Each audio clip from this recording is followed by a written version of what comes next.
Tolstoy's Anna Karenina begins not with Anna herself, but with a family in crisis. All happy families are alike.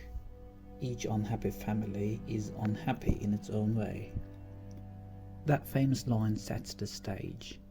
The novel is less about abstract theory than about how human choices ripple through the fragile web of family, society, and conscience.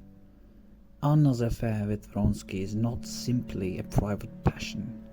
It becomes a test of what happens when desire collides with social law, tradition, and moral expectations of others.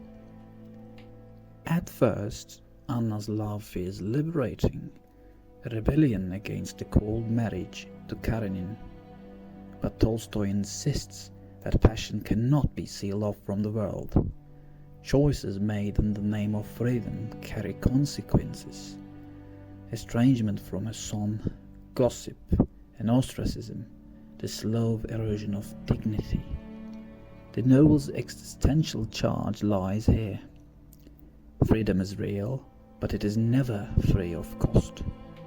Anna's tragedy is that she seeks a pure, private happiness in a society that refuses to let love exist outside its rules.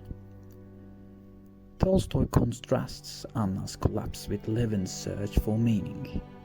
Levin wrestles with questions of faith, work, and family, and his eventual embrace of ordinary life, such as farming, marriage, communal responsibility, offers a counterpoint to Anna's isolation.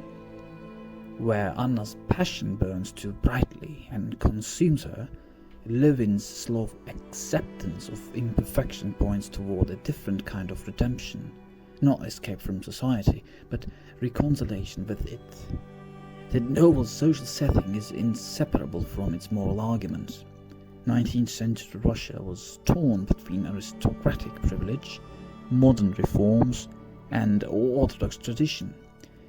Tolstoy stages this tension in drawing rooms, train stations, and rural estates. Anna's downfall is not just personal, but cultural.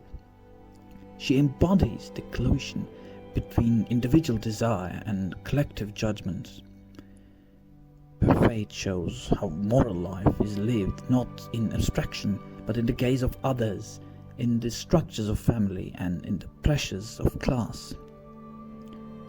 If Crime and Punishment asks whether ideas can survive contact with human suffering, Anna Karenina asks whether love can survive contact with social reality.